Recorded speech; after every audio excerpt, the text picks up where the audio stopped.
Hello, everyone, and welcome back to the Afters podcast, where we chit-chat away about Vancouver's industry and nightlife and shows and events.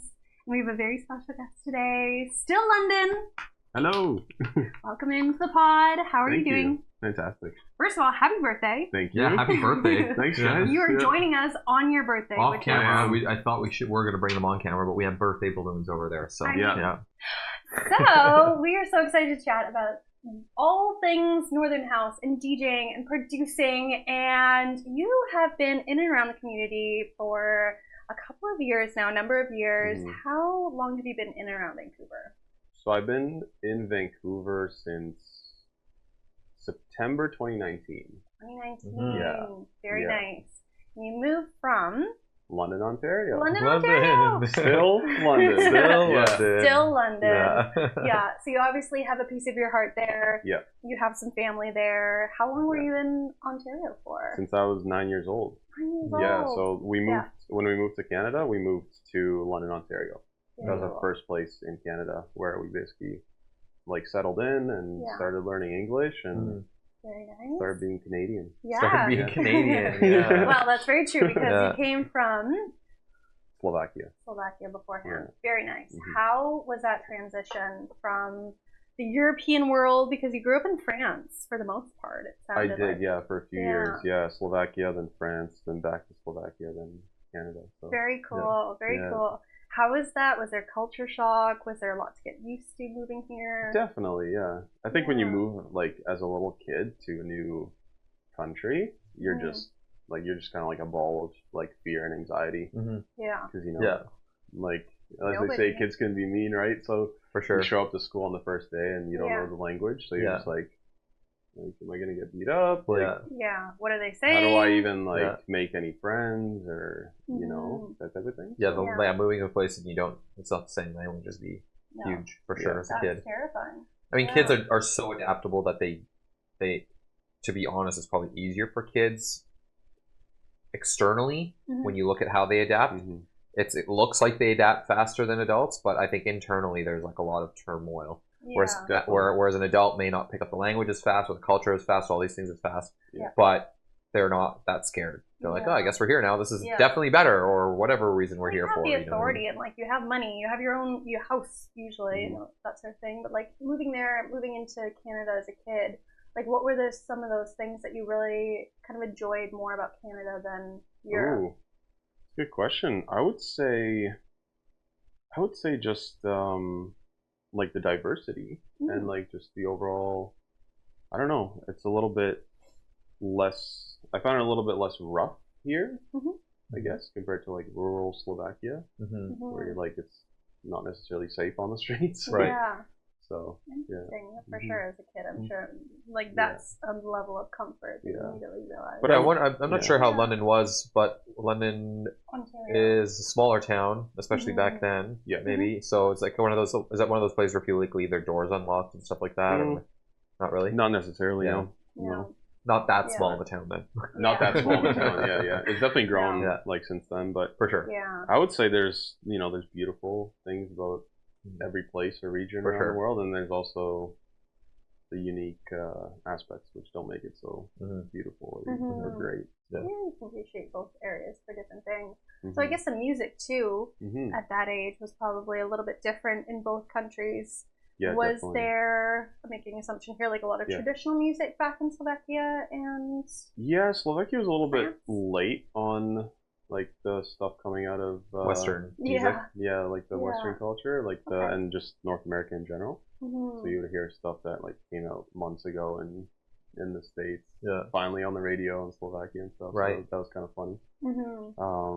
But my dad actually is a really great musician, insane piano player. Yeah. So even just growing up as a baby, I used to just lay down under the grand piano that he would just play for fun. Oh, nice. Play with my little cards. And what a great influence. Oh, beautiful. That's very cool. So I was basically taking it in from day one, music, and my parents always listened to music as well. Yeah. That's very cool. So then you were in band in high school as well, playing the trumpet. Yeah. How did you enjoy 6 years that? of trumpet. Yeah, it was cool. Yeah. Do you miss it? Do you ever go back to it? I kind of do miss trumpet a bit, but you have to practice all the time to Yeah, there's stay some good. mouth muscles you gotta, you know, have really, really locked in to.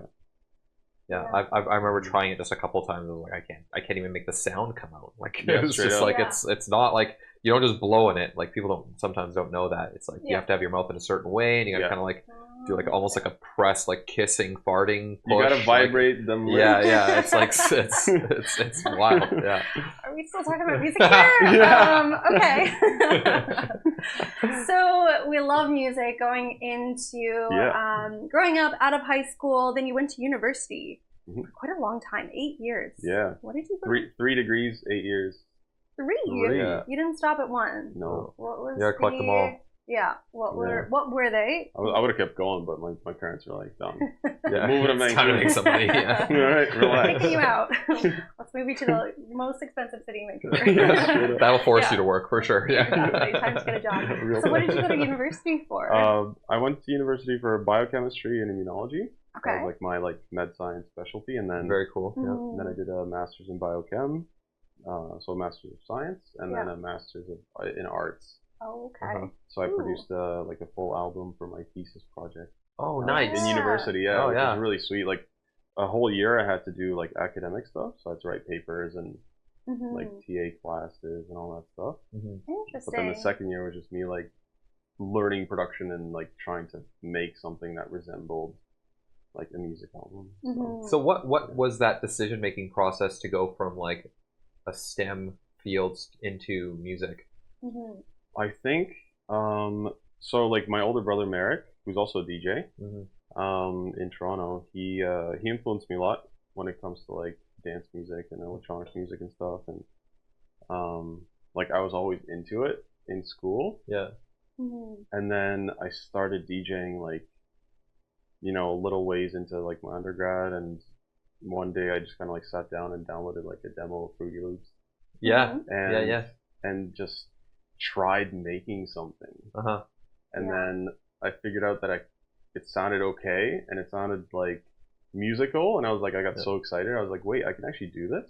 You know, because before then I looked at all these artists that I looked up to, and I kind of saw them as like just like a separate realm of like you've got to be some sort of savant to do this. Like a god, like wow, you can produce and create like this. Like there's no way I could even like to see that potential within myself to even like think about the realm of possibility where I could sit down and make like a song that would be played out to people, like you know? But then that quickly started changing when I discovered like that I could just do it. Fruity Loops was what Afrojack was famous for, because he he became famous and was as a fully fledged AAA producer. He was using Fruity Loops for most of his production. Some artists still do. That's pretty cool. So with EDM too, you grew up, you know, hearing the pop and hearing your parents play actual instruments. What was that first kind of like foray into the electronic world? Like, do you remember going to your first rave, first EDM song? I remember my first EDM song that I like fell in love with, and that was in first grade. Okay, that's early. Like kindergarten, first grade. Oh wow. If you guys know "Children" by Robert Miles. So that's when it came out. Wow. When I was in France, like trying to learn language and like going to school. As like a wee little lad. There's a wee lad. Hearing electronic music. I mean, we always say I love, you know, EDM all the way through high school and college and you know that sort of thing. So it's not outside the realm. So like I guess then with your brother being a DJ, was he the one that kind of got you your first decks, your first couple of lessons? No, so I was actually the DJ first. He was the influence that like he got me into the music. And started kind of making music mixes like with software on the computer, but I was actually the first one to buy like a controller and start mixing live. And, very cool. Tractor? So Serato was my first one. It was like this Allen and Heath controller. And then I moved to Tractor. The S4. And then eventually got into CDJs. So learning all those types of equipment, was there a lot of transferable things that you found, or did you find you had to really restart each time? There's definitely transferable things. I think any equipment that you play on, like whether it's, you know, laptop based or like a small controller with 2 channels or a V10 with 6 channels, I think anything you play on, even if it's just on your phone Yeah. through a piece of software, it teaches you something. Yeah. Yeah. If anything, it just being the time that you spend listening and trying to think about transitions and stuff. Yeah. I think that the key thing as an amateur flying from one piece of equipment to the other is that when you become comfortable with one, it's less thinking about where the button is for what you want to do, and then you go to a different one, you're like, oh, where is that button? You know the button's there. You just, where is it? You know, you're not like, you can't like do it like automatically. So there's that extra step of thinking about it. Is like that extra step of thinking about it means maybe you're not quite as smooth or as like, you know, as like effortless per se until that becomes almost second nature as well. Like, and again, like, because I think all the main things, the sliders, the faders, the buttons, the knobs, they're all somewhere on there. They're just in a different spot depending on the piece of equipment sometimes. Yeah. So it's just a matter of knowing where it is. I always go here, and sometimes it's down here, and it's really frustrating. So well, I was gonna say it's funny. Like the first time I got booked to play at like a bigger club, like they had the standard CDJs in 900. Yeah. So what I did like 2 days before the gig, 'cause I was super nervous. I literally went to it was like Long in the Quaid or something, and I rented like 2 CDJs and a 900 mixer, and just sat there and just like practiced. Learned it, because I had never played on it. I didn't want to just show up to a gig, never having played for sure.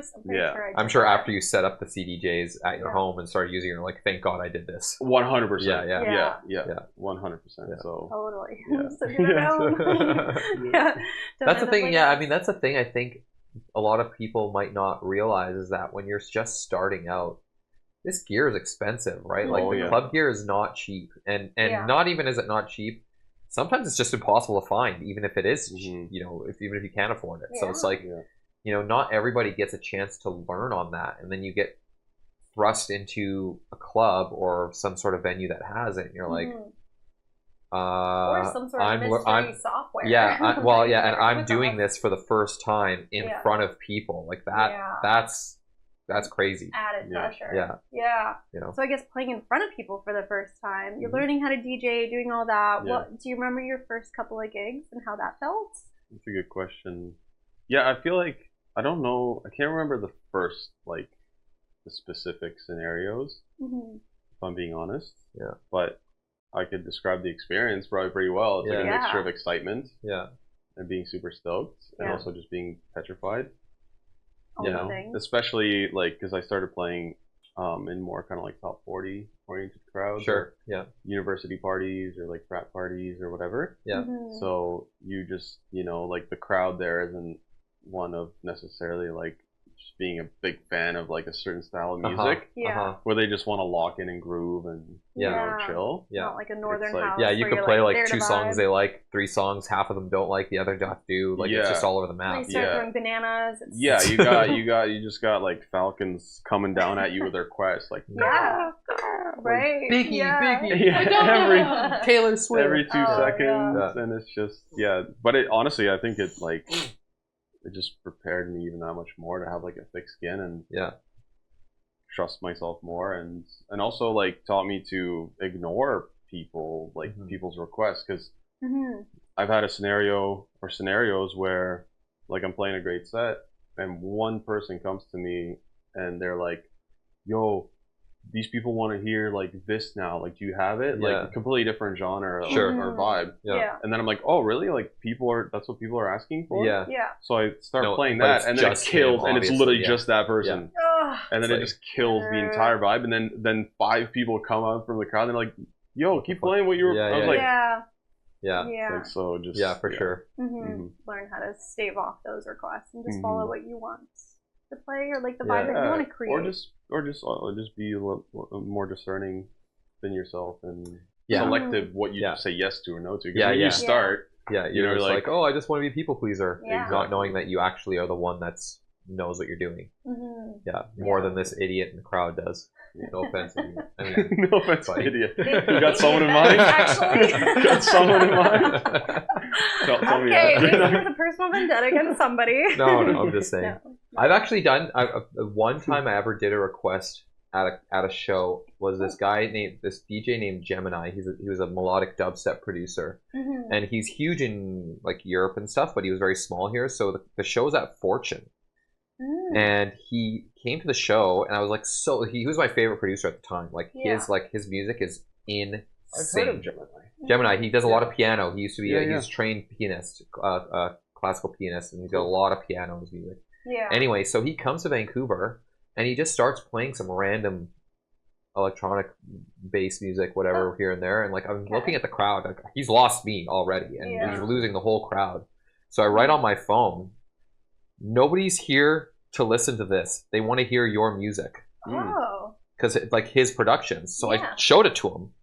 I was like, read the room. Yeah, and then so he started playing his own songs, and the crowd just lit up. But I was like I don't want to. Why is this not obvious? Like, Mazen saves the night. Yeah, but I mean, it's like I mean, I can understand if it's like, you know, you're like a resident DJ, you don't want to play all the hits. You know what I mean? But like, that was like the first time and the last time you were here in the city. And I think if you didn't play your music, everybody would be upset. You know what I mean? Like, I think people. I mean, this is an assumption. That's a specific situation, but I think people who do requests though, like they are not coming at it with that level of intention. You know. We're getting off a little tangent, but before we go back in, I think people do kind of assume that when DJs come or producers come to Vancouver, Vancouver wants a certain style of music. Like, do they? I think they really do, because sometimes I think they think that they do. I think they think that we want that particular type of music, which is big room or house music or that sort of thing, where it's not true at all. We actually want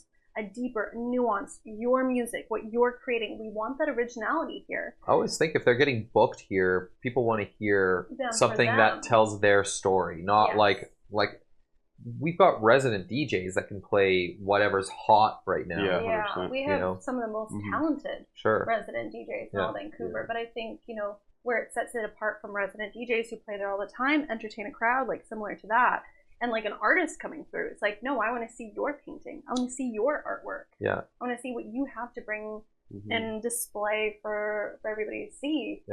So, anyway, that's our little. That's our. Thank you for coming to our TED Talk. Unqualified opinion. Thanks for having me, guys. So you're playing a lot of house. You're playing a lot of like pop. Like house pop remixes back then, a lot of hip hop and everything like too. Yeah, honestly, anything and everything. Everything. How did you slowly transition into your genre of choice? Well, that's what I always wanted to play. My genre of choice is what I always wanted to play. But the opportunities in London at the time, like there wasn't really like an underground scene for house music or progressive or trance or techno. Like really anything like that. So didn't exist there. Any at all. gig. Any way like I could get my feet wet with regards to DJing live was to just go and find, you know, cool house remixes or tech house remixes of like. Were you downloading a collection at the time in the meantime? Just being like, you know, my time will come. No, legit. Yeah. Of course, I always had. I was always like spinning stuff for myself that I really enjoyed, which is very similar to the stuff that I play now. For sure. Definitely. So I guess, making that transition from London, Ontario to Vancouver, what about Vancouver really drew you in, and what was that move inspiration? Well, what was the inspiration for that? That's a good question. I think, from the internal aspect of myself, I think moving like freshly to a new city where I basically didn't know anyone except for like a couple people, like a few people. It was like I kind of told myself, okay, if I'm gonna do the DJ thing, I'm gonna like just not compromise like my style, my taste. I'm not gonna move here and try to play top 40 clubs and regular bars and you know, basically just kind of be like the DJ that takes requests and just gets paid at the end of the night. You're starting in a new place. Let's start like with a new. This is like not new identity, but let's start with my identity. Exactly. Let's just do no matter how long it takes, because I think in any like area or vocation or passion that you have in life, it's to me the right way is always like the patient way while you're still going the after authentic way too. The authentic way, the way that like you don't compromise yourself, and you know that requires you to actually get to know yourself and like to be like what actually feels good, and not because it's conditioned, and not because it's like not what you think people. All my friends like it, and they're like, you're gonna be so cool if you do this. Like no, like what is even cool or not cool, right? Or even pay the bills at the end of the day too, because you're not motivated by that as much, right? Yeah. So what was that journey to finding that truth within yourself? That's like, this is what I really want. Like finding your particular style. Just growing within my own self-validation, I think, first and foremost. To like get outside of that like internal realm of you know, like trying to get validation externally. Be like, hey, look guys, I'm a great DJ. Pay attention to me or whatever. It's like I know that I am a great DJ because first of all I care about it. Like I love the music. You know, every time I DJ it's like meditation for me. So it's I know that I love it, I know that I care about it. And I just like the stuff that I play now is just I vibe with it, I have fun, I groove. It makes me like want to be there.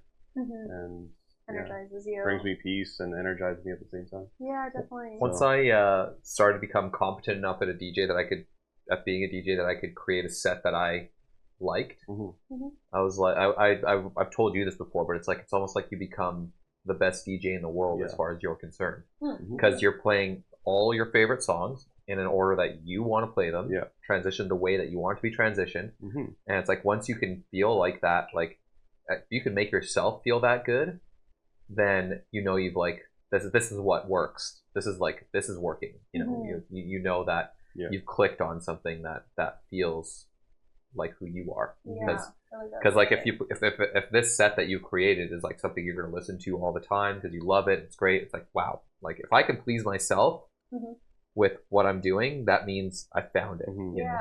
Yeah, definitely. We're all connected too, so I think once you find something within yourself. Oh, for sure. You're definitely somebody else is going to like it for sure. Absolutely, find your people. It's not going to be maybe everybody, but people like if you love it and you listen to a lot of music and you are like you said you love music and you're spending a lot of time on it.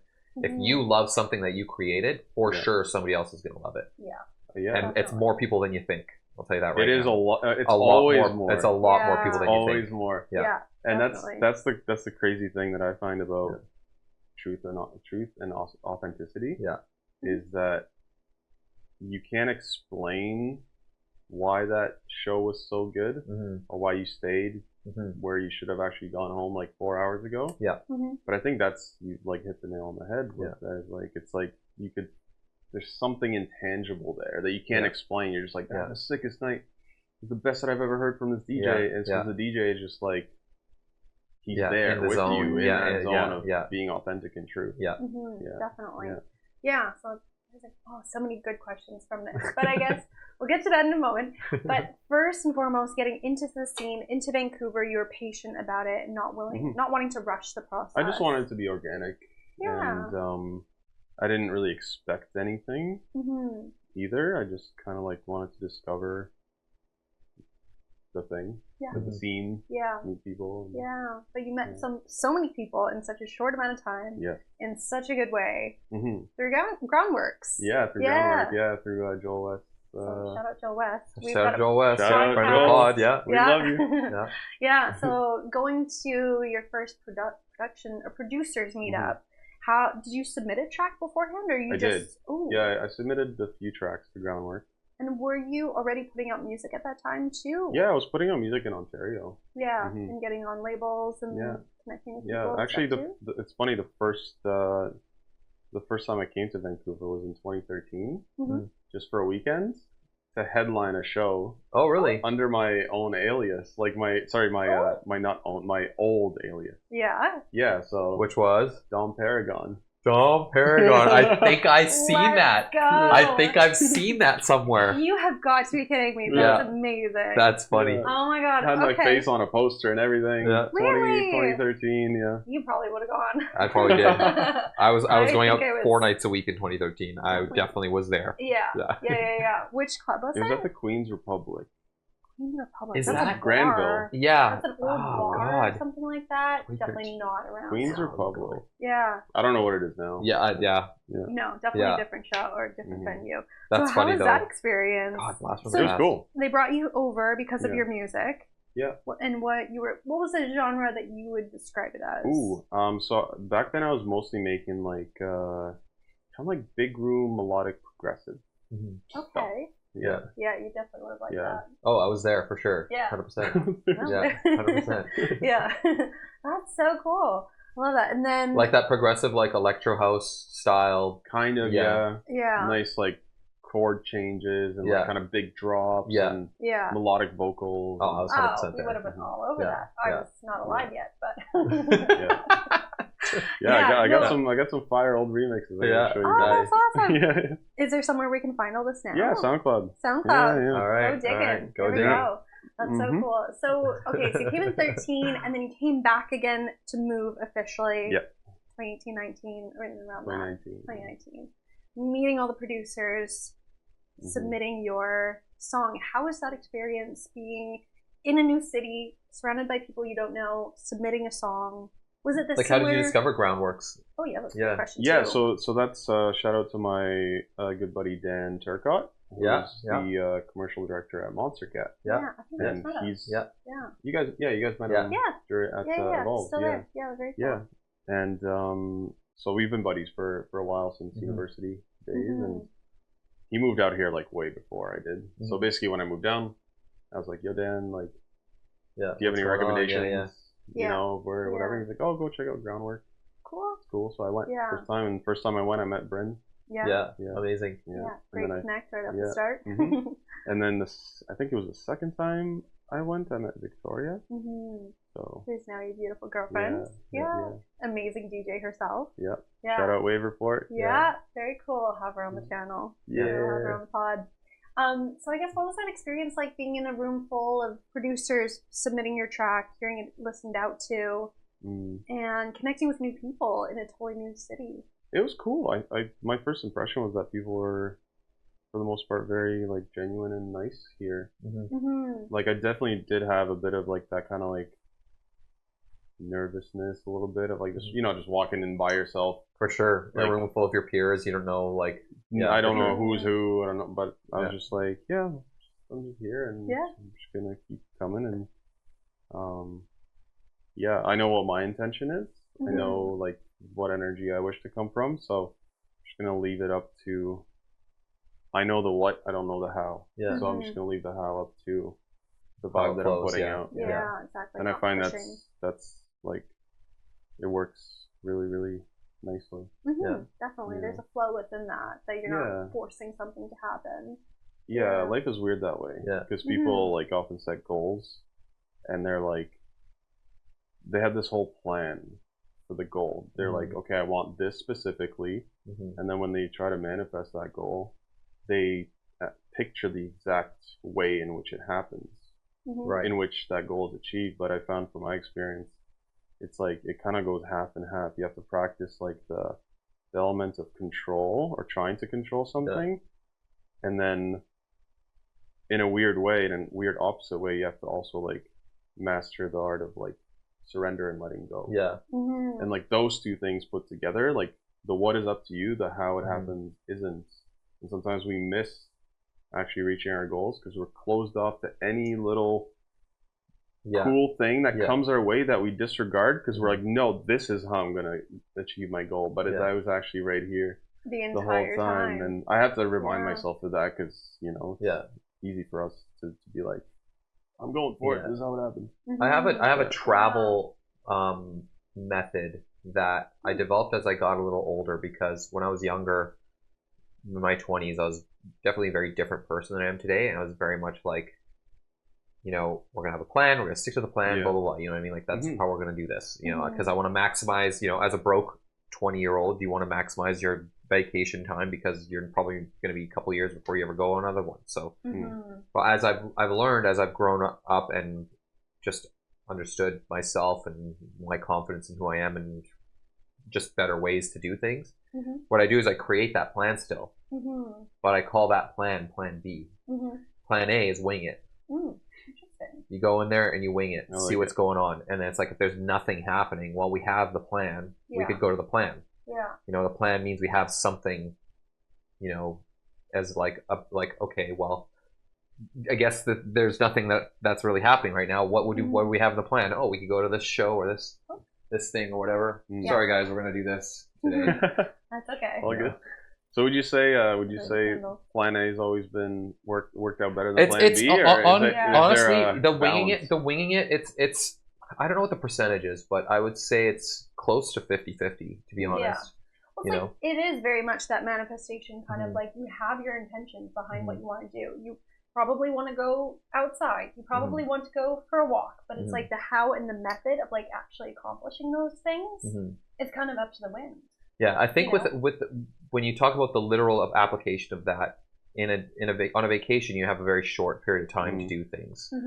Whereas if you apply that in life, well, if something didn't happen today, you know, Plan B is like, okay, we'll go to the gym, do the laundry, whatever, clean your kitchen, blah blah blah. Like you know, download music, stuff like that. But like, you know, okay, nothing happened today, but I did all these things. You know, but like my general goal, like you said, you have a goal that's like a picture, but you don't want to limit yourself. Oh, I'm only going to draw it with pencil. No, I'm not using watercolors. I'm not using oil paintings. I'm not using photography.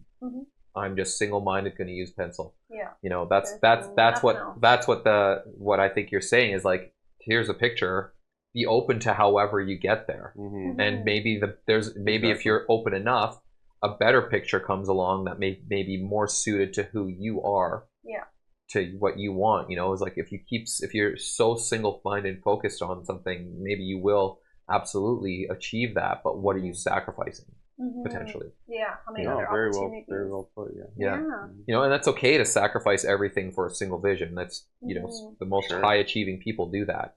You know, but do you want to be so high-achieving at the cost of literally everything else? Yeah, because that's sometimes what it takes, right? I mean, don't take it from me. I haven't achieved anything. So. You've got a podcast. But I've got a podcast. I'm very happy as a human being, so everything's good. You know? That's a very high achievement. A lot of people don't have that. So that's amazing. Yeah, it's one of the rarest achievements, actually. Pretty much, yeah. So I guess if you're comfortable sharing, what are some of your intentions and you know goals with music and even going into that first production meeting? Was there anything what was your intention behind that? Behind the first like groundwork? Yeah, groundworks or like even music at that time in your life. What was that big picture, I guess you're saying? Yeah, the big picture was I mean the big picture for me is always to be world class in anything that I do, anything that I like want to do seriously. While also like holding myself back in a lot of ways and kind of unlearning all the like weird toxic patterns within myself that like make me self-sabotage, for example. Like, for example, not believing that I can do something. Sure. Or that I can sound like one of my favorite producers. For sure, yeah. We talked about that, yeah. But, I guess my intention was just to, first of all, learn to, like, you know, like, what's going on in the city when it comes to... Yeah, because you're fresh at this point. Yeah, like the realm of the realm of music that's being played out. You know, like, who are the producers here, like who are the DJs here, like just kind of I just wanted to learn about like what the vibe is in the city when it comes to like what's the landscape. God, groundworks, you know? Like I mean the more we talk about groundworks, the more we come to realize how pivotal it was to where we are today. Absolutely. We didn't exist in the music world at that point, so us even learning about it. It's like a snapshot of history that you know we're getting the background on. You know, one day when Vancouver's music scene is on the international map, they'll be writing history books about groundworks. I think so. I think so. You know. I mean, it really comes down to building a community. And you're building a community at Northern Haus too. It's almost like you guys have kind of taken up that helm. And Groundworks was the catalyst in that, in you meeting Bryn. Who's your studio co-partner situation. What were those first initial, like, let me peek into the room of you guys or you even joining Northern Haus? He was kind of getting the ball rolling, started, and then you joined in as a partner afterwards. Yeah. What were some of those? I mean, you don't have to go into too much detail, but, Sure. but like first initial conversations and like what was like kind of the reasons that you were coming on board? Like, Brent, let me in. Why was a fly on the wall? Were you threatening him at gunpoint? All the above. No. Yeah, I would say. I mean, first, I think the initial thing was just getting along really well. Mm-hmm. Just we literally like the first time we hung out outside of groundwork, we just like went for a beer to just like shoot the shit and get to know each other as homies and and then I think shortly after that I invited Bryn out to one of my friends' birthday parties that I was asked to play. So I guess like that's when like Bryn heard me DJ for the first time. He was like, oh wow, like and he was getting like I guess the live room of Northern Haus, which wasn't which we didn't have before, which Bryn didn't have before. It was just the recording studio. Recording studio, yeah. And then opened up the live room, and he was kind of thinking of like, what do I want to do with this space, and et cetera. And then we started talking about essentially doing like a weekly mix from myself as Haus Residency. And quickly came to being like, okay, well, since we're doing this, why don't we just start inviting DJs every week? And get to know the community and So I was listening to your Rave Room podcast as well. Excellent. Please go look at it because there's so much more behind the scenes that I'm skipping over for that reason, especially. Sure. But one of the cool things that you kind of came to is it happened so naturally and organically that like newer DJs would come in or like guest DJs would come in. I feel like that really happened with us in the podcast too. But like that became such a community hub, especially during the lockdown times too. I don't know. We could say allegedly if you want to. Allegedly. But, well, allegedly, I mean, during the lockdown, it was like it was also because of the lockdown. It's like, what do? We can't go do anything. Nothing. So like it basically just started with like me and Bryn in a room at Northern Haus, like just doing like a weekly mix where I DJ'd. And, put it on Twitch where everybody else is on. And basically just like keep doing the music thing. Having like basically not being in contact with anybody physically, but still doing it weekly. Definitely. And kind of growing it from there. And then when people were allowed to come in and were like having that space, you had both kind of audience members a little bit, but they were still DJs as well. And then you're inviting producers or anybody in the scene coming in. And that was really cool. What were some of the really cool things that you've learned from other people coming into the studio space? That's a good question. What have I learned? I've learned something that I would say like I already felt, but just that like people really do care and people are genuine and like it doesn't matter. Like one of my other intentions, like main intentions, I guess, in life overall is to kind of break down this illusion of hierarchy, of like being accessible or not accessible. And like, because I mean, obviously the further you go, the better you get in your craft or your career, the busier you're going to be, the more projects you're going to have and things on your plate. So you might not be as accessible, but I think like me and Bryn wanted like a realm where you could, be a veteran DJ coming to Northern Haus, but then like a new kid that just moved to the city that wants to be a DJ just as welcome, gets just as welcome. And now we're in the same intimate space together and kind of showing that kid that like, hey, look, we're all doing the same thing. There's no need to be like scared or nervous or like, hey, that like your hero that's on the decks right now that you're like, oh, I've been listening to this guy for 20 years.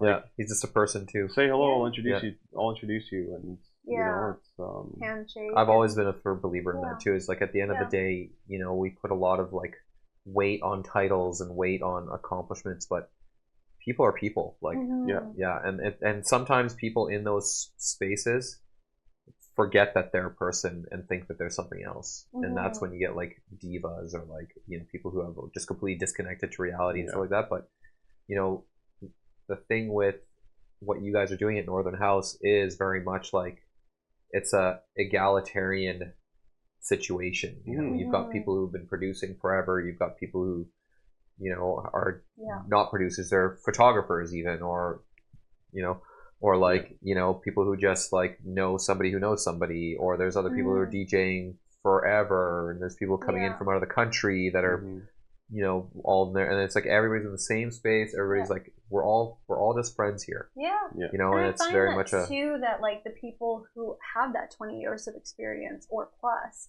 is willing to be in the same room as the new person and the DJ, and willing, like they put themselves in that situation, and so that even strips away any like anything that they may have preconceived about new people, and bridging those generational. It's very much a festival gaps. vibe. Like that's a great thing about festivals like Shambhala and, you know, very artistic expression-y festivals, is that you go there, you're dressed up like an idiot, and you have Speak for yourself. But you know what I mean, like, and you're super idiot. super but you know what I mean, like you can dress like an idiot. you know what I mean, much. like if you're gonna put your fairy wings and your cat ears on and go to the store, it's not exactly normal. I'm saying you could do it. I'm just saying it's not exactly. You're gonna stand out. Okay, but if you go to a festival, everybody's wearing cat ears and fairy wings. And that's the but the thing is like that one person could have a job at Starbucks, and the person next to them could be a owner of a law firm, and the next 100%. person could be CEO, a biochem engineer, and the next person could be an architect, and the next person could be a housewife, and there's nobody. None of that matters. You know, it's all like we're all here. We're all the same. Field. We're all together. We're all doing this. Music's the universal language. That's right, and that's kind of, you know, I think that's the vibe. And essentially, you don't have to get dressed up for, but you can go to Northern Haus and get. And if you show up at Northern Haus with cat ears, please, yeah, please, absolutely, come on down. Cat ears merrier. Yeah. So I guess for somebody kind of breaking into that, you know, the scene nowadays. I guess maybe could you give them like a little like one do and one don'ts of like what you've seen like really works for somebody breaking in and trying to get their feet wet, trying to get gigs, and something that really hasn't kind of worked out into their favor, maybe to avoid. Well, I would say first of all with the do, I would say whether you're a DJ, producer, or both, or in any industry, if you're a podcaster or whatever, like I think the number one thing is just to do the thing. Just get out there and do it. There's a lot of people, and I found myself in this realm as well, as I'm sure we all have. You know, you love to do something, but there's difficult parts of it. Sure. So then you're almost kind of looking at shortcuts, or people that are like higher up to just kind of like, oh, here, let me just make it easier for you and give it to you. But like I would say, if you want to really have a solid, if you want to stand on like firm ground within your realm, whatever that realm is, like do the thing. Do it the right way. Build Care your about foundation. it, and don't expect shortcuts. Don't be in a rush. You know, don't be impatient, but also like don't be lazy. Like it's okay to have lazy days, or it's okay to like be discouraged or whatever, but like get back up and practice DJing. Invest in like, you know, a DAW for production, invest in decks, like do the thing by yourself. Make sure that you actually like love it, and you're not just doing it because you want to be up on stage and being like, hey, look at me, I'm cool, you know? Like, and you know what, to people that are doing that, like, that's fine, like, do your thing, but I find I think there's a lack of longevity sometimes when people do the shortcut. If you take the shortcut up, it's a shorter trip to fall down.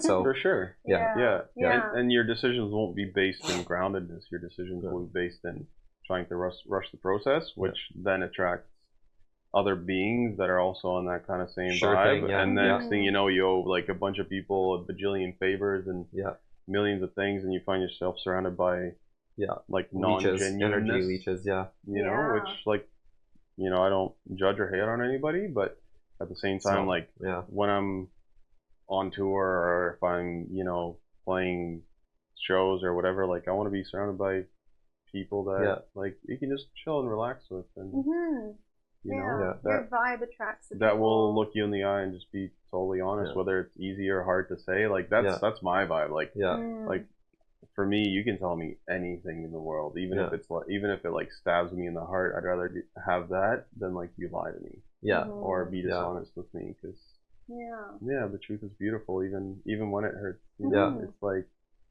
I just like. It took me a long time to get to that space. It's definitely not a default mode of thinking, for sure. You have to become awake, you know, not woke, awake. You have to become awakened to the higher levels of consciousness. And it's not I wish it was a default mode of thinking, but you know, like you were talking about. I think it is. I just think conditioning makes it not. Right. So you have to almost go. Like you have to like reverse yourself. Yeah. There's definitely, I think there's something to that, because it is in all of us, you know, and it's just a matter of, again, like I guess the awakening something means it was always there, like you're saying, you know. You know. Sleepy, it's dormant. Yeah. Otherwise, I think there's a lot of like lizard brain, you know, stuff that hierarchy makes sense. Totally. You know what I mean? And but like the reason that separates us from the monkeys is because we don't have to rely on that. We can go above it. Like we're not getting chased by, you know, predators every day. So why do we have to think like predators? You know what I mean? No. So like we can think like what got us here: culture, civilization, knowledge, and art. Art is for sure. a huge thing that builds civilization. 100%. All of them. Yep. You know. Yeah. So I guess within your art. Well, I was just gonna say, you know, to get to the don't that you asked about, I would say don't be entitled. Yes. Good I one. would say, I would say that's one of the most important ones in any creative field that has a lot of ups and downs and for sure potential rewards at the top. For sure. You know, I would just don't be entitled. I feel like whenever you're feeling entitled, it's like you're owed something almost. Yeah. It's basically like, oh look, I did all this stuff, and so now I think I deserve this. Like that's not how it works. As soon as you use the word deserve, that should be a red flag. Yeah. I always say the word deserve is like the problem. Yeah. Nobody deserves anything. You get what you get. You get what you earn. Sometimes it's not, you know, it's, I mean, not to get too esoteric, but that's the whole story of Abel and Cain. Is Abel, you know, does the right sacrifices, is giving, is caring, and feeds community, does the right sacrifices, and God favors him. And Cain thinks he's doing all the same things, but is doing all these things on the surface for all the wrong reasons, and God is like, double middle fingers. That's the story of Abel and Cain. And that is the difference. That's the authentic, you know, free thinking, giving, loving person versus the entitled, I deserve, why don't I get this, entitled person. Yeah, that's the thing is, you know, if you want to even get, like, you want to stay on the esoteric train. Let's you know, let's go. People talk about love, and it's like, you know, I think one of the, you know, some people are like, oh, I love you, bro, but then they'll like talk behind your back or lie about you or gossip about you. It's like that's not really true love. Like, I think one of the biggest signifiers of like actual like love is unconditionality. And it's essentially the opposite of entitlement. It's a non-expectation. You do it. You do the thing because you do the thing for the thing itself. Not for what it will give you in the future. And that's where I think a lot of despair and nervousness and breakdown comes within humans, is when they do the thing and they work so hard because they see this like this golden egg at the end of the rainbow or whatever, and then something happens and they don't get it, and then what do you hear them say? Oh, what a waste of time. Like, really? The thing that you said you loved, that like so like make sure you enjoy doing the thing. Make sure you enjoy doing the thing, even though it's super difficult sometimes, because you know, if you're a producer, like production is insanely difficult. It's incredibly rewarding, but there's some parts of it, even DJing. Learning how to DJ properly and like, to do it well. To do it really I always say learning how to DJ is easy. Learning how to DJ well is hard. Exactly. You can be a serviceable DJ very quickly. Like just basic transition, especially with house and progressive and techno. Anything with a structured phrasing, 4x4 beat, etc., etc. becoming a DJ is not hard. No. Not hard. Yeah. Being a good DJ though, I can hear it every time. Yeah. And being a I can hear great it every DJ. time. Yeah. Oof. Yeah. Yeah. Very few. Yeah. Yeah. I Very, mean, very few. 1 out of Exactly. 3, so you know. You know what that means. No, I'm just kidding.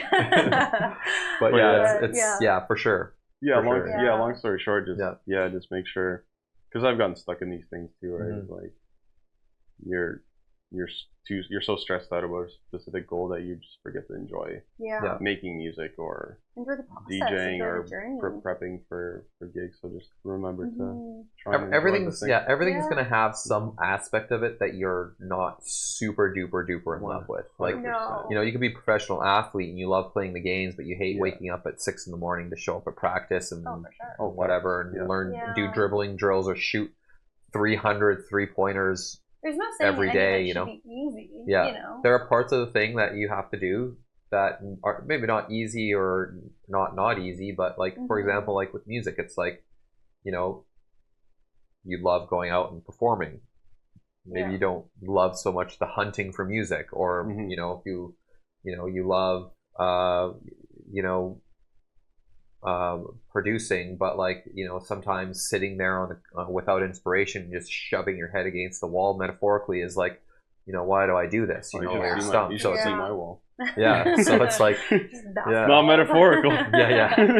But yeah, it's always going to be a thing. Like for me, it was always Photoshop. Like I hated the tediousness of Photoshop. I can relate. But like, but the better I got at Photoshop, the less I hated it. I never loved it, but the better I got at it, where I wasn't like frustrated at it, as the less I hated it.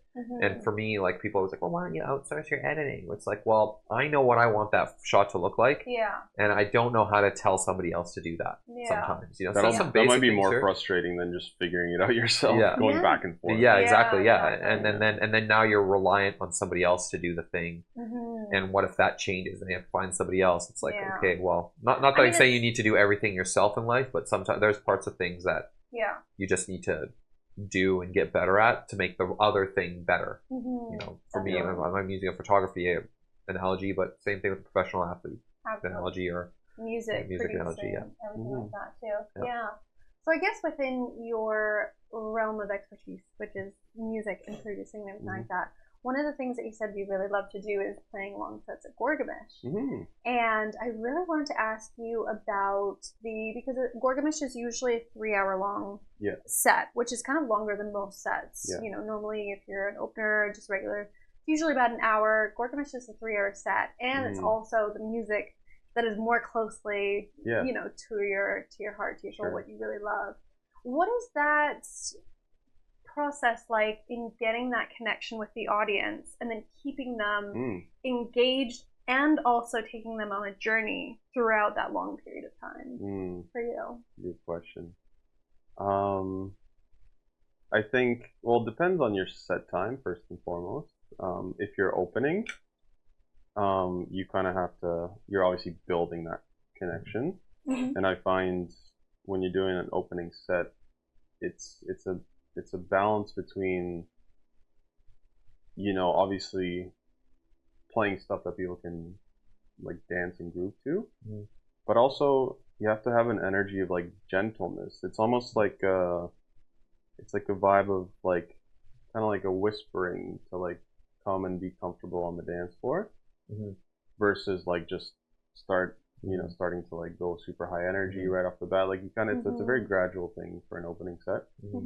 And then, you know, you don't necessarily, you know, some DJs will be like, and there's no right or wrong here. It all depends on the night and the context and who you're playing with and what the vibe is. But some people will go like energy wise, they'll go like start kind of low, then they'll build it up, and then they might kind of end here or like end a little here. I kind of like to do this. Like kind of, you know, valleys and peaks. Because I find I do like variety in my sets, and I like mixing a few different subgenres.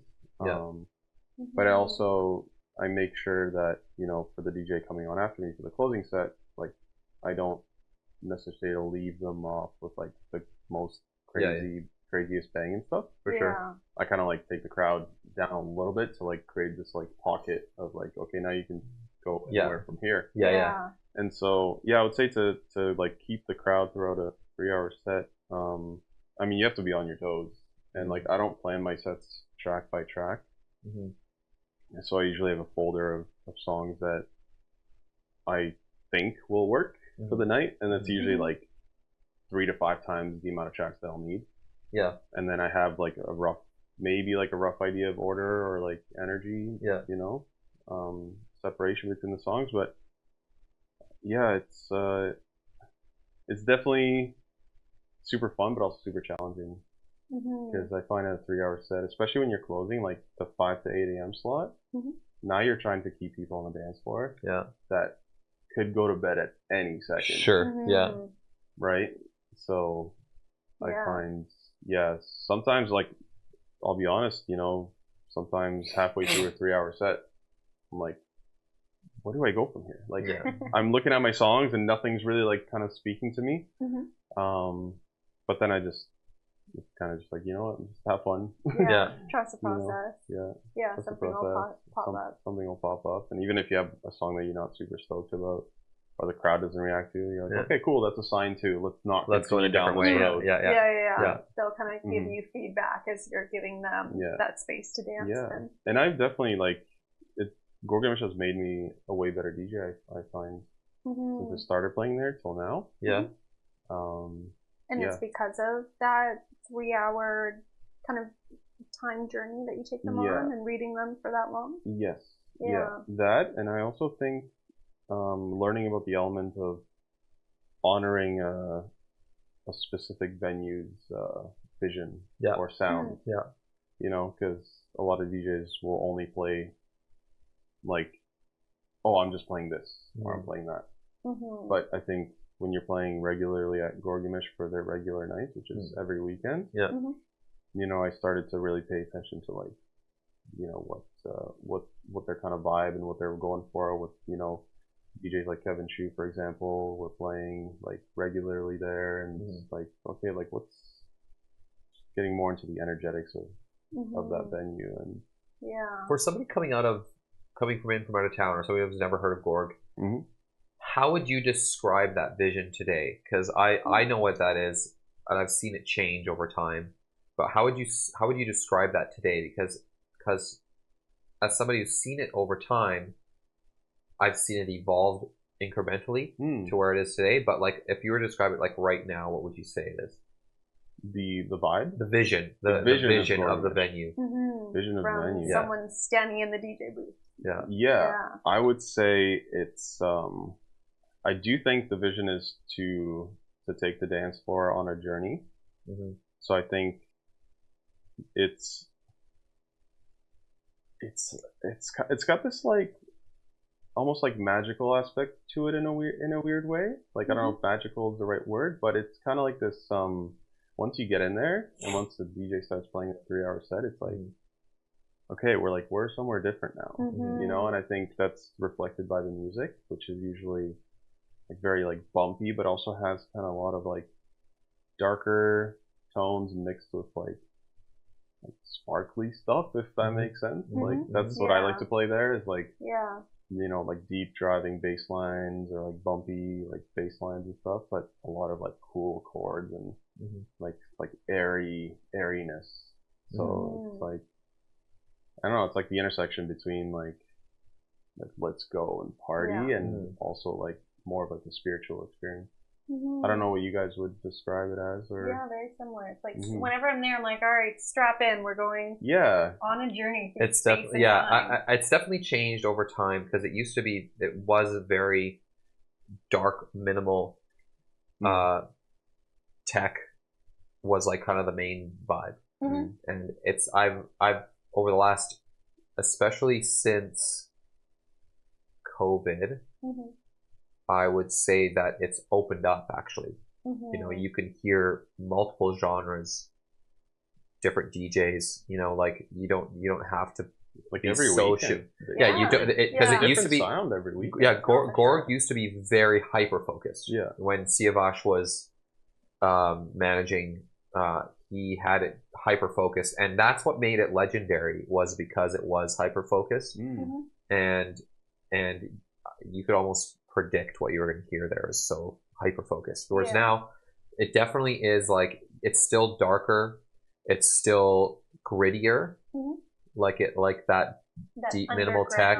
It's grittier, it's deeper. It's not quite like, I wouldn't say that you want to play a lot of vocal uplifting tracks. That's one thing that I learned actually, because I used to play that at Gorgonish. It's a big no-no. You can sprinkle one in, but like it's got to be like part of the thing and then the thing, you know. And then right, you know what just I mean? like the light. Just like the light. That was got to be the thing, timing, and then the thing. Perfect timing. So you know, but I think they've given it a lot more leeway. You know, like I've heard really peak time driving techno there, and I've heard minimal tech there, and I've heard progressive there, and I've heard melodic techno there, and I've heard real melodic techno there. I think a little progressive. I think that also has to do with just like the amount of DJs that have just popped out of nowhere. You know, definitely. Over the past few years, like so many great DJs in the city. And I would say even with that evolution, the identity of the club has remained the same.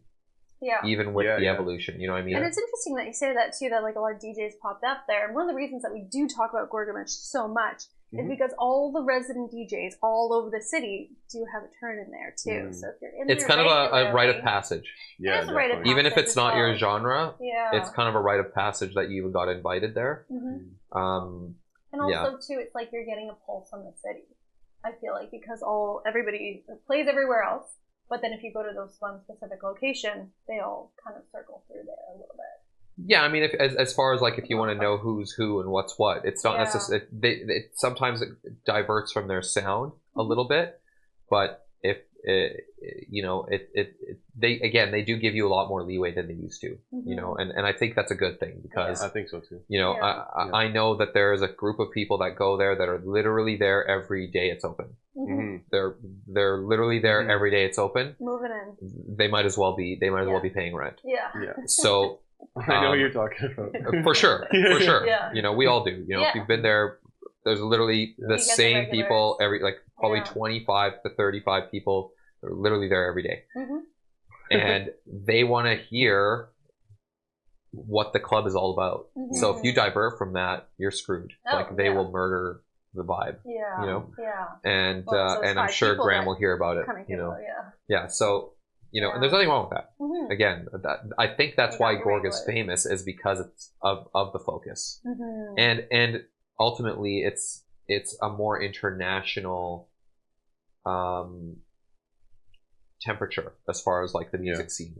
You know, it's you know, for all the fads, and you know, for all Vancouver and BC in particular being very much a bass driven province, for them to never go that direction is, you know, admirable. You know what I mean? Not that there's anything wrong with bass. Again, I'm just saying, like they never like, you know, we're gonna sacrifice our vision to have drum and bass there, or you know, dubstep or bass house or whatever. They'll never sacrifice that vision. You know? Happy Bobby thing is going on, but I think that speaks really strongly into your mentality, your intentions, going slow and taking your time too. Do it the right way.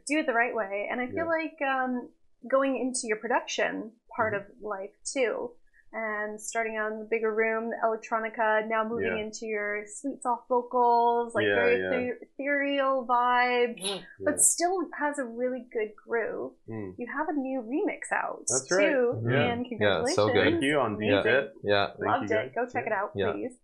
One of the things that I really want to ask you about it too, when you're listening to a track to remix, what are some of those essences that you do want to infuse into the track? Good question. What's the still like London flavor? You. I mean, you know what? I feel like I'm very much still trying to find that. You know, but I definitely am a sucker for like a deep driving bass, or like a bumpy bass, like something that's like nice and like just, it's got a lot of like low end presence, but then also has like those like contrasting like lighter elements. I've always been a fan of that, but yeah, it's so tough to describe what my like flavor is. Yeah. I don't know. Yeah. Do you guys have any idea? I think you described it as like, it's a bass, it's a groovy, it's like, what was I writing down? Ethereal, sweet vocals, light and floaty. Yeah. Yeah, so like even like, did they approach you for the remix or did you approach them? Yeah, they approached me, Yeah, so with all of the music that's kind of coming out, or that has been out, I looked on your YouTube as well, and it's a lot of like groovy stuff. Like, what is your intention going into a song? Does it tell you what it wants to be? Or do you, in the program, great question, try and mold it out of something? I'm trying to shift more into the song trying to tell me trying to shape itself. Yeah. Like the art communicating with me what the best version of it will end up being. Yeah. It's funny, sometimes I have an exact idea of how I want it to sound. But technically I don't know how to do it yet. Yeah. So then I just try other stuff that turns it into a different direction that still sounds cool. Yeah. And through that I learn, right?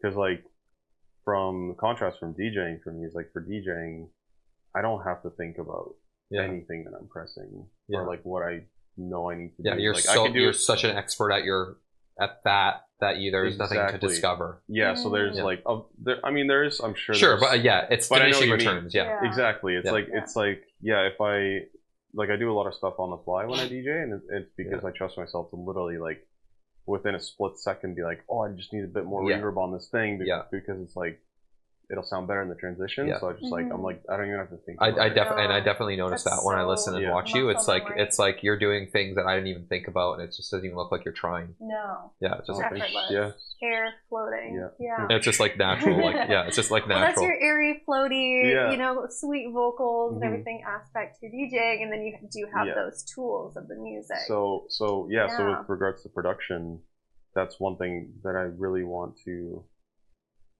get at least as close to as possible is that aspect of like, oh, I want a bass that sounds like this. I can just make it. And not have to think about it. I don't have to go on YouTube and be like, okay, how to get this sound. And you're trying to mouth it out to YouTube, and it's like, we don't know what you're talking about. And then like 6 pages later, you're signing up for some dude's course, and it's like, no, I don't have time for that. So that's literally, again, you bought a T-shirt, you bought their course, you bought their hat. Like, can I please make the music? Yeah, no, this is with me in Photoshop too. I've been using Photoshop for on and off for 36-7 years, and I'm still learning. But now I'm like, for the stuff that I do, like I know a fair amount of what I need to know. So it's taken me such a long time. And I remember when I was really getting into like trying to do beauty photography, which is a very hard technical retouching method. Oh my god, I was like slamming my head against. Well, I didn't even know what the terminology was, so I didn't know what to even look for. Oh, there you go. You know what I mean? It's like, and I'd imagine it's exactly the same, with music production, especially when you're doing it on the computer. You can be a musician and you know things like chords and whatever all the music terminology is, but what does that mean on the computer? Where does that mean in the software? And it's like oh god, a new language. Yeah, it is. It's such a steep learning curve. And it just feels so good to not have to learn it anymore. You're just like, oh, I know it now. I really do enjoy the aspect of creativity is like when you're producing is, say I'm like, oh, my track needs like a cool like chord stab or something, so I'll go on like Splice or Loop Cloud or whatever, and type in like chord stab, and then I'm going through samples, and I find something that's even better than I was potentially looking for. Just through like exploring sounds and going through plugins, or just like literally like sometimes the best way to like learn what something does is just like put it on an instrument or and just start twisting knobs like left, right, and center. Slow it down, pitch it up, stretch it out, like whatever. And you can have a happy accident, and that's how so many great pieces of music are made. In the immortal words of the great sage Missy Elliott, put the thing down, flip it, and reverse it. Sometimes that is the truth, though. You don't need to know. That is 100%. I couldn't have said it better myself. Dude. Shout out Missy Elliott. Thank you so much for saving us. So wait, should first say step me. is put the thing down. Okay. Yeah. Put it down. Yeah. Yeah. So Can you write putting that? it in Can you the write DAW. Yeah, and put it in Putting the it in the DAW. Flip it, then reverse it. Then reverse it. Yeah. So you have Alright. a really nice build. Yeah. Kind of like, whoop. Ta-da. Perfect. Yeah. No, but that is creativity, though. It's just like sometimes you don't have all the answers. Sometimes you don't know what You never have all the answers. the outcome, you know, and being okay with being the student, being Mhm. okay with learning and trying to find it and figure it out. Yeah. What is your one piece of advice that you want to kind of leave behind for the next generation to kind of pick up? Piece of advice. Yeah. No pressure. The entire future of the human race is at stake here, but no pressure. Yeah. I mean, just for are we me. talking like life? Are we talking about music production? Are we talking about DJing? Oh my gosh. Okay, now you've opened it up. Yeah. Let's go producing, Okay. and then we'll go live. Okay, so one of my favorite books ever Mm-hmm. is called The War of Art by Stephen Pressfield. Mm-hmm. And it basically talks about just the importance of consistency. Of basically, that's the most important thing ever when it comes to any creative pursuit. Is just sitting down and committing to the practice. Of whatever it is. If it's, you know, painting, writing, like anything, knitting, like whatever it is that you're trying to like For sure. master is Producing. Yeah. If you don't use it, you do lose it, kind of thing. get For out sure. of your own way and just be consistent. And I'm still working on this because some days I don't sit down and produce, but I should, even if it's just like twiddling, you know, like some setting in Ableton for half an hour.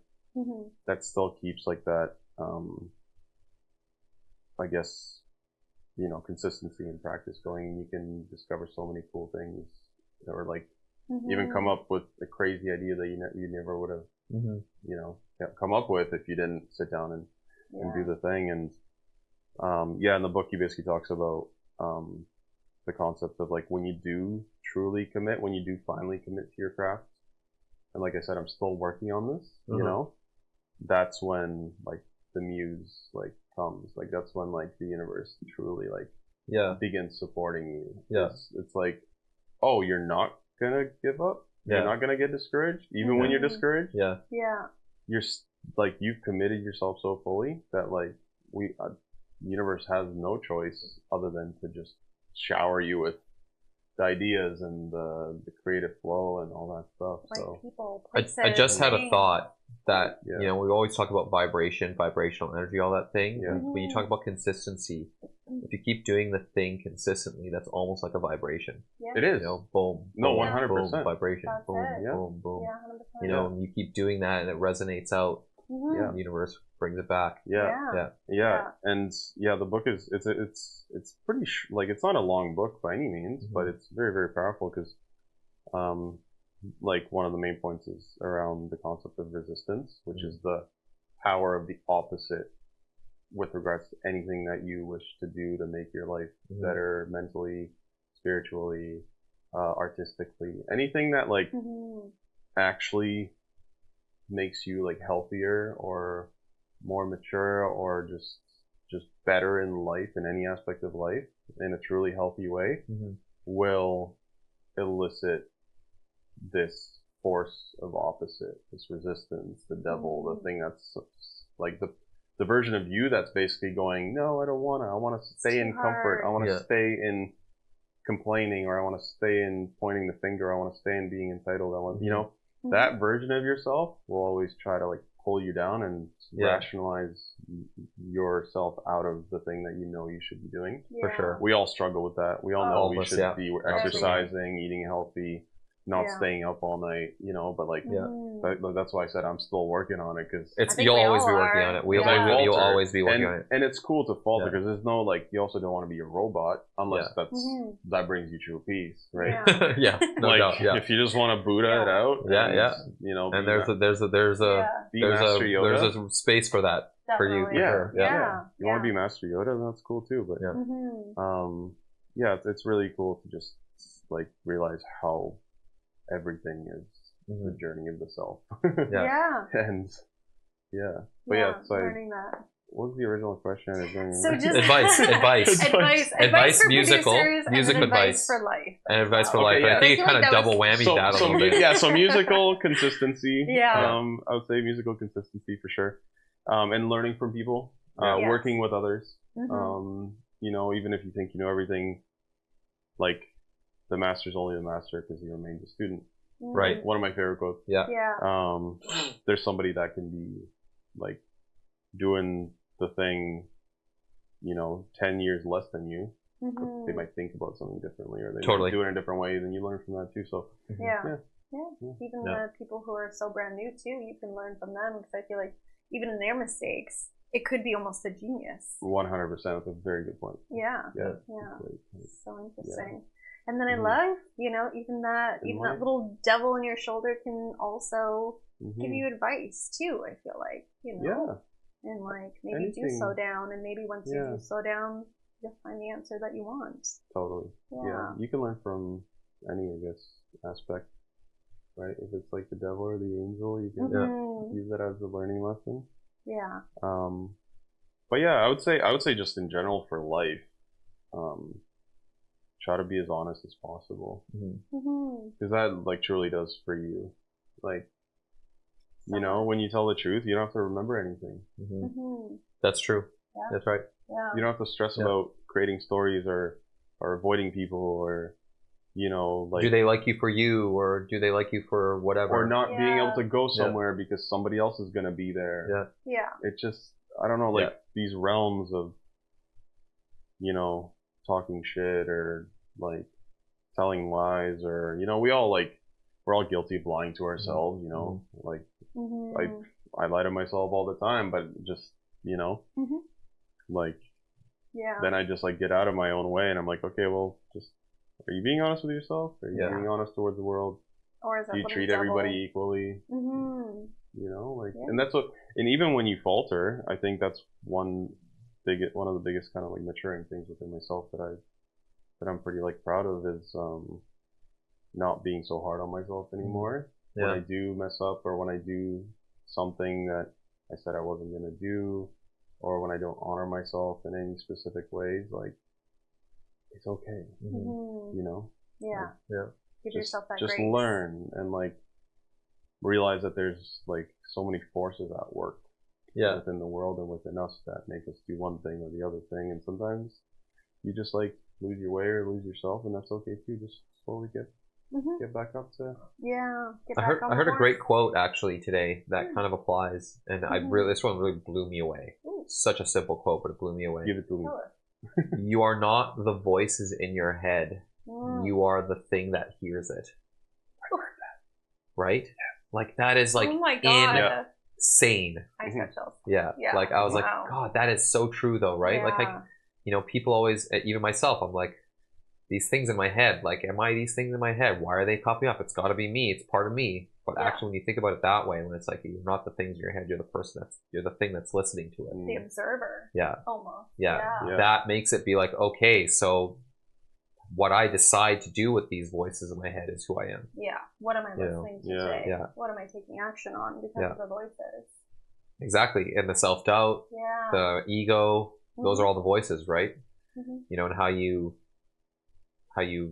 act on that is what you represent. Yeah. You know, are you representing the ego? Are you representing the self-doubt? Are you representing the delusion, or even the psychotic thoughts that you think about? Like, how many times have you thought about, like, you know, you see a little bird on the street, it's like, what would happen if I kicked it? You know, like, you're not going to kick the bird, obviously. You're an asshole, but it's, exactly, right? So it's just like, Mazen's running around kicking pigeons in the morning. Okay, well, you see kick pigeon. You know who did it. No, just kidding. No, but it's so true. It's like, what do you take action on, and where are those thoughts driving from, and what are the outcomes of those particular thoughts, you know? You know, it's a wild thing that I kind of heard the other day. Well, not the other day, it was like a couple months ago, but... Liar. No, I'm just kidding. I know. No. It's based on, like, you know, the thoughts that you have in your head, and you know how earlier we were saying, like, everything is kind of based on energy and vibration. So, on that note, could it be that sometimes the thoughts that you hear in your head are not actually your own thoughts? Because if you're operating on a specific frequency that matches another human being's, and thoughts are flying around all the time. Maybe. Could we be interacting or taking on energies that we don't necessarily wish? I mean, we can again delve into the esoteric. What if it's an entity's putting these thoughts? Yeah. You know, and who, like, what's observing the observer? Yeah. Yeah, because we're observing something. You want to tell me that? Somebody observing us? Yeah. You know, I was like, entities and all that stuff is like horseshit, and then I've seen some things that would make me feel definitely otherwise, for sure. Yeah. You know, and it might just be a fantasy word to depict an idea, but it works. You know. It works. I think it's almost egotistical for us to think that we're the only people. We're the only thing. The only consciousness. Only consciousness. Listen, we got giraffes and llamas and like sea turtles. Yeah. I was gonna and say like orphans. And maybe did you just say orphans? Sorry. Getting back to the original. Yes, Leah, there are orphans. Yes. I feel like an orphan sometimes. No, I'm just kidding. No, the orcas. The orcas are putting orphan thoughts in your head for sure. Someone's putting things in, but those elephants though. Highlight. That is the highlight. Yeah. Oh my goodness. So anyways, orphans, we love you. You're welcome here. No, it's true. You know, you just never know what's out there. So on that delightful welcome to the release of episode 6. Hashtag orphans. Hashtag orphans. I'll put this. That'll be the clickbait title we use for this one. Yeah. Hashtag orphans. You can produce too. Yeah. Oh my god. Just kidding. I mean, not just kidding. You can produce. Yeah, legit. Yeah. You actually can. So, anyways, love that thought and that concept. Yeah. In 5 years' time, if you were to look back at yourself now, sitting on this couch, getting up, conquering the world, what are some of those things that you look forward to putting out, producing? Where would you like to be DJing? What would you like to do with Northern House? Any little tidbits that you can... Yeah, I mean, there's lots that we wish to do with Northern House. Yeah. Some of them I can't talk about, obviously. What are sealed? Secrets and works in motion. Yeah. But, sadly, no podcast. I noticed from you and Bryn. I know. Yeah. Start out. If you need help. Thank you. Yeah, we talk about sometimes like, should we restart the podcast? Yeah. Are we allowed to talk about the thing? Yeah. Well, we've done one show so far. We don't have anything set in stone for the future yet. Yes, or do you? Or do we? I mean, yeah, it's if you guys want to talk about it as well, I mean, we could talk about Evolve Music events, which was a big success. Yeah. Amazing. So we have for those tons who of don't content know, coming out. Yeah. Yeah. We have so much content. We have at least like 3 hours, I think, of interviews, pretty much. Yeah. So something it was like that, a wonderful event hosted by Northern House at D6 in Vancouver at the Park Casino. Amazing. You guys invited the whole industry. Yeah. Everybody and their mother showed up.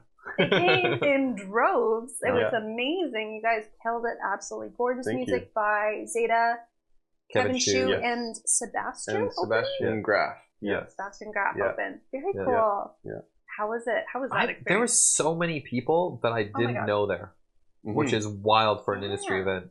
Yeah, and you know what? We had a comment from somebody that said, "I didn't even know this community like existed." Totally, a lot of people were saying that. Yeah, like they're like, "Wait, like this is the Vancouver music community? Like, where is this?" Like, totally.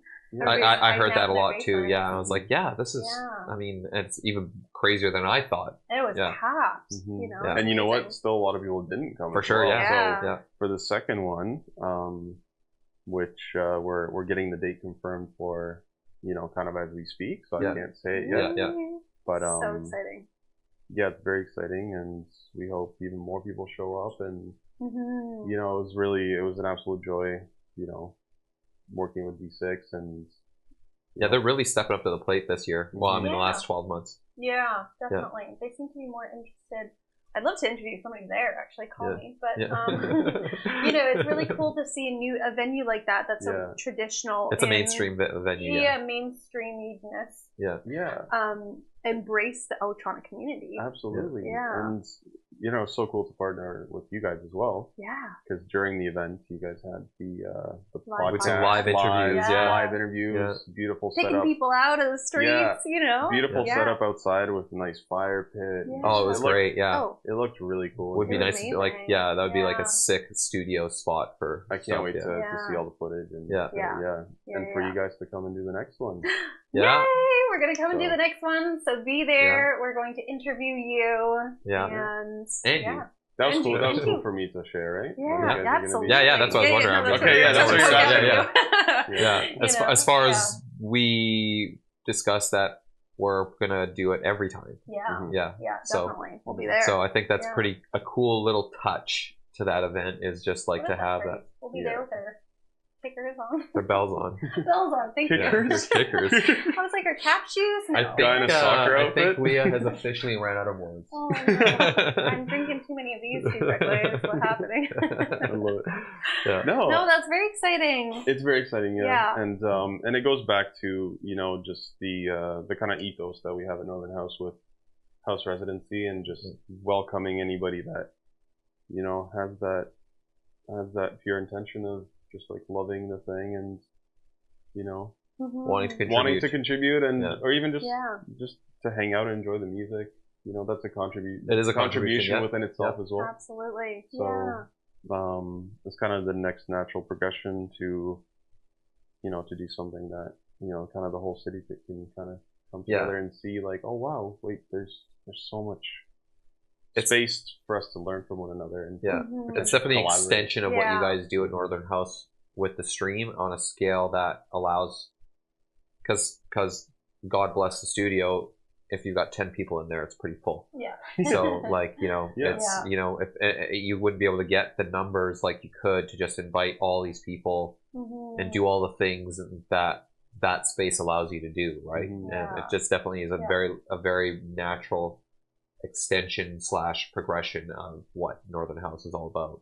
So it's an evolution. It is, so to speak. Evolve. I love it. I love it. So that's with Northern Haus. What about yourself? What have you got coming out? Shows coming up? So I mean, there's always shows. I can't actually recall when my next one is. Soon. To be honest, sometime soon probably. But does this fall into the weekend report category? Maybe should we? Yeah, maybe. Yeah, we can pop into that. But production wise, just stoked to be producing more consistently.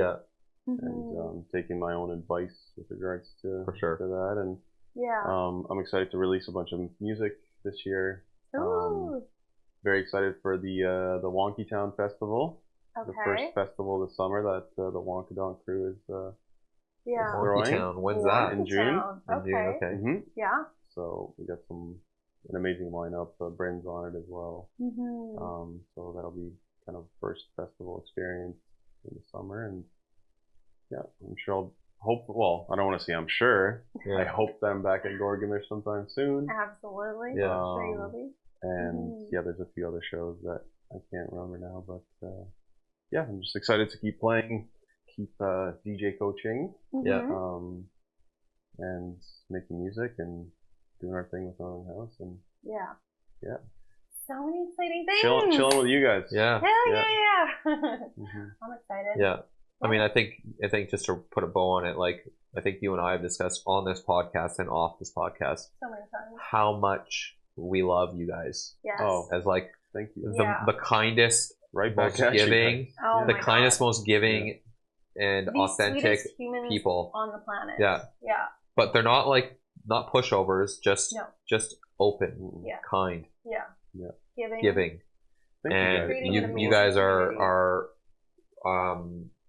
individually and collectively the role models for all of us.